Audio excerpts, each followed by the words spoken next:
बिस्मिल्लाहिर्रहमानिर्रहीम। अस्सलाम वालेकुम students, welcome to aspire online classes और मैं हूं आपका बायोलॉजी टीचर मोहम्मद राहील साबर। तो स्टूडेंट, हमने बायोलॉजी पार्ट 2 शुरू किया हुआ था और जिसके 2 लेक्चर आप सुन चुके हैं अब तक। आज हम शुरू करने जा रहे हैं अपना लेक्चर नंबर 3 और शुरू किया हुआ है हमने होम्योस्टेसिस। आपको बता दिया गया था होम्योस्टेसिस के अंदर हमने ऑस्मोरेगुलेशन, एक्सक्रीशन और थर्मोरेगुलेशन, ये 3 मेजर टॉपिक पढ़ने और हर एक के अंदर हम एनिमल और प्लांट दोनों के रिस्पेक्ट से देखेंगे। तो आज जो हम पार्ट शुरू करने जा रहे हैं उसमें हम पढ़ेंगे टाइप्स ऑफ ऑर्गेनिजम्स, और ये जो टाइप्स हैं याद रखिएगा ये हैं on the base of the character of osmoregulation. और नेक्स्ट जो हमें डिस्कस करना है वो है ऑस्मोरेगुलेशन इन मैरीन एनिमल। उससे आगे हमें डिस्कस करना होगा osmoregulation in fresh water animal, और नेक्स्ट हमें डिस्कस करना है जी ऑस्मोरेगुलेशन इन टेरेस्ट्रियल एनवायरनमेंट। तो अगर आप गौर करें तो ये वाले जो दो हैं मैरीन और फ्रेश वाटर, ये दोनों आ जाएंगे इक्वेटिक एनवायरनमेंट के अंदर, और लास्ट वाला है हमारा टेरेस्ट्रियल, तो ये हमारे पास आ जाएगा यानी ऑन लैंड। तो आइए जी जरा इन सब चीज़ों को देखते हैं under the heading of osmoregulation in animal. तो पहले हम पढ़ेंगे जी टाइप्स। तो टाइप्स में ऑर्गेनिज्म हमारे पास 2 तरह के होते हैं। पहला है जी ऑस्मोरेगुलेटर। अब वर्ड ही बता रहा है, regulator mean they must need to osmoregulate. तो which must need to osmoregulate, ऐसे एनिमल जिनको ऑस्मोरेगुलेट करना पड़ता है। और पहले लेक्चर में आपको बताया गया है कि ऑस्मोरेगुलेशन का मतलब ये होता है अपनी बॉडी के अंदर वाटर की, मिनरल्स की, सॉल्ट की कॉन्सेंट्रेशन को क्या करना, बैलेंस करना। तो जब इन्होंने अपनी बॉडी में वाटर और सॉल्ट की कॉन्सेंट्रेशन को बैलेंस करना है, इन्हें करना पड़ता है, तो हम इन्हें बोलते हैं ये हमारे पास क्या होंगे, ऑस्मोरेगुलेटर होंगे। जब ये ऑस्मोरेगुलेटर हैं तो अब इन्हें वाटर की और सॉल्ट की कॉन्सेंट्रेशन को क्या करना है, बैलेंस करना है। तो अगर तो इनका है हाइपोटोनिक एनवायरनमेंट, यानी इनकी बॉडी में वाटर की कॉन्सेंट्रेशन बहुत ज्यादा है, तो डेफिनेटली वो ज्यादा होने की वजह से उनके लिए वेस्ट होगी, तो ये उनको वेस्ट के तौर पे क्या कर देंगे, रिमूव कर देंगे। लेकिन अगर इनकी बॉडी का जो एनवायरनमेंट है वो हाइपोटोनिक एनवायरनमेंट है, इसका मतलब ये हुआ कि उनके अंदर सॉल्ट की कॉन्सेंट्रेशन क्या है जी, ज्यादा है। जब सॉल्ट की कॉन्सेंट्रेशन ज्यादा है तो अब उनके लिए वेस्ट क्या होगा, सॉल्ट होगा। Then they must need to remove salt. तो विद रिस्पेक्ट टू एनवायरनमेंट ये क्या कर रहे हैं, कभी वाटर को रिमूव कर रहे हैं, कभी सॉल्ट को रिमूव कर रहे हैं।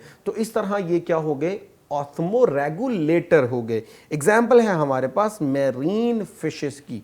एक होते हैं हमारे पास ऑस्मो कन्फर्मर, जो कि सेकंड टाइप है। अब ऑस्मो कन्फर्मर क्या होंगे, do not need to adjust their internal environment. अब ये ऐसे हमारे पास ऑर्गेनिज्म होंगे जिनको अपना इंटरनल मेंटेन करने की कोशिश जो है वो नहीं करना पड़ती। क्यों नहीं करना पड़ती, because they are facing suitable environment. अब सुटेबल एनवायरनमेंट कैसे, because they kept their body isotonic, यानी ये अपनी बॉडी के इंटरनल एनवायरनमेंट को और एक्सटर्नल एनवायरनमेंट को दोनों को क्या कर लेते हैं, बैलेंस कर लेते हैं। अब देखिए पहले वालों को तो करना पड़ रहा था, कभी वो सॉल्ट रिमूव कर रही थी, कभी वो पानी रिमूव कर रहे थे। अब की बार यहां पे जो ऑस्मो कन्फर्मर है इनको क्या करना पड़ रहा है, इनको कुछ नहीं करना पड़ रहा, क्योंकि आइसोटोनिक है। जब आइसोटोनिक है तो लेक्चर 2 में आप पढ़ चुके हैं कि इंटरनल और एक्सटर्नल दोनों सेम, नेट लॉस क्या होगा, 0।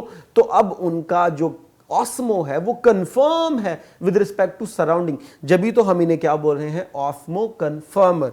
एग्जाम्पल है जी हमारे पास हैग फिशेस की। सो आइए स्टूडेंट अब जरा हम एनवायरनमेंट के लिहाज से देखते हैं कि एनिमल जो है वो क्या क्या अडेप्टेशन करते हैं और उनकी बॉडी में क्या क्या वेस्ट के तौर पे स्टोर होता है। पहले हम डिस्कस करेंगे ऑस्मोरेगुलेशन इन मैरीन फिशेस।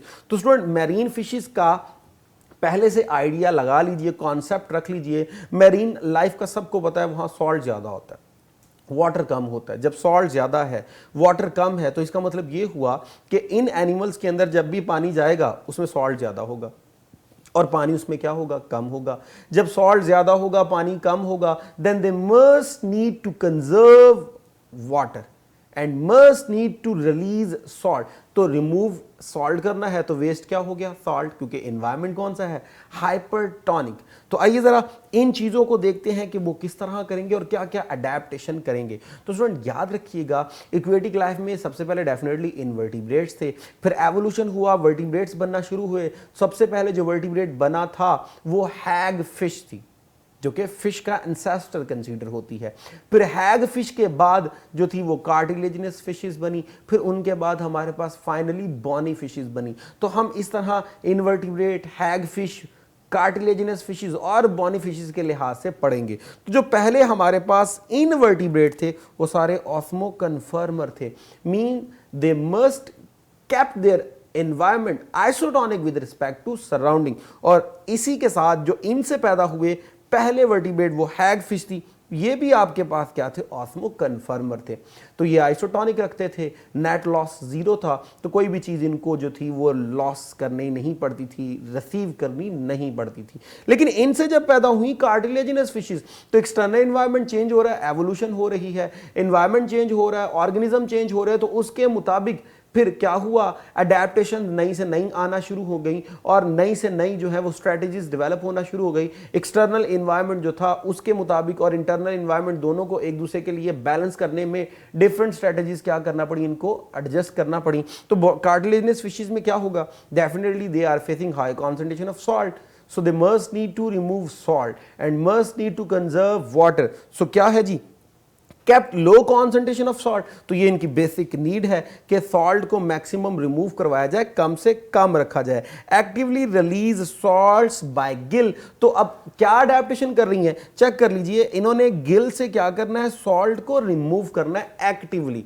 अब एक्टिवली का मतलब होता है बाय यूजिंग एनर्जी। अब पानी इन्होंने पिया, बॉडी में पानी गया तो उसमें सॉल्ट भी चला गया। जब इनमें सॉल्ट चला गया तो अब सॉल्ट को इन्होंने रिमूव करना है। जब ये सॉल्ट को रिमूव करेंगे तो एक्सटर्नल एनवायरनमेंट तो ऑलरेडी हाइपर है, उसमें तो पहले से बहुत ज्यादा सॉल्ट है, then they must need to release salt actively. उनको एनर्जी लगा के क्या करना पड़ेगा, इसको रिलीज करना पड़ेगा। सो एक्टिवली इन्होंने गिल से क्या करना है, सॉल्ट रिमूव करना है। Contain kidneys. अब एक और स्ट्रेटेजी इनमें क्या है, किडनीज डेवलप हो गई। अब किडनीज आपको पता है इनका काम क्या होता है, ब्लड को फिल्टर करना और वहां से वेस्ट निकाल के बॉडी से क्या करवाना, रिमूव करवाना बाय यूरिनेशन। अब जरा गौर कीजिए, जब यहां ये यूरिनेशन करेंगी तो इनको कंफर्म यूरिनेशन कौन सी करनी पड़ेगी, कॉन्सेंट्रेटेड, जिसमें मैक्सिमम सॉल्ट होगा, मिनिमम वाटर होगा, ताकि सॉल्ट रिमूव हो और वाटर को क्या किया जाए, कंजर्व किया जाए। इसके साथ साथ इनके अंदर क्या होगा, रेक्टल ग्लैंड होंगे। अब रेक्टल ग्लैंड का काम क्या होता है, किडनी जिस तरह सॉल्ट को रिमूव कर रही थी, बिल्कुल इसी तरह एक सेपरेट स्ट्रक्चर भी डेवलप कर दिया गया, जिसका काम क्या है जी, मैक्सिमम बॉडी से सॉल्ट को क्या करवाया जाए, रिमूव करवाया जाए। तो गिल्स इन्वॉल्व हुए सॉल्ट को रिमूव करने में, किडनीज आ गई सॉल्ट को रिमूव करने में बाय यूरिनेशन, रेक्टल ग्लैंड आ गए सॉल्ट को रिमूव करने में। 3 अडेप्टेशन हो चुकी हैं। चौथी अडेप्टेशन देखिए, some store urea to increase the tonicity. अब स्टूडेंट, आपने लेक्चर 2 में पढ़ा कि वाटर अंदर आ जाएगा, वाटर बाहर चला जाएगा, सॉल्ट अंदर आ जाएगा, सॉल्ट निकल जाएगा। वो था on the base of difference in concentration gradient. तो असल में ये जो फिशेज है ये क्या करती हैं, जब प्रोटीन का मेटाबॉलिज्म होता है, अमोनिया बनती है, तो उससे फिर बनाया जाता है फर्दर यूरिया और यूरिक एसिड। तो ये क्या करती हैं, अपनी बॉडी के अंदर यूरिया को स्टोर करना शुरू कर देती हैं। अब जब इनकी बॉडी में यूरिया स्टोर होगा तो इनकी बॉडी में सॉल्ट की कॉन्सेंट्रेशन हाई होना शुरू हो जाएगी, तो इनका इंटरनल हाइपरटोनिक हो जाएगा। तो ये हाइपरटोनिक अंदर इन्होंने बना लिया, बाहर भी हाइपर है, तो आइसोटोनिक एनवायरनमेंट हो जाएगा, जिसकी बिहाफ पे बाहर से मजीद सॉल्ट इनकी बॉडी में नहीं आएगा प्रॉब्लम क्रिएट करने के लिए। लेकिन प्रॉब्लम तो ये भी हमने सुनी है कि nitrogenous waste, ammonia, urea, uric acid, ये तो बड़े नुकसानदेह होते हैं। तो क्या नुकसान नहीं होगा? डेफिनेटली नुकसान होगा। इनके टिश्यू कैसे बच जाते हैं from the damaging effect of the urea? तो प्रॉब्लम असल में इस तरह सॉल्व हो जाती है, इन्होंने अपनी बॉडी में ट्राइमेथाइलामीन ऑक्साइड यानी TMO से अक्सर इसे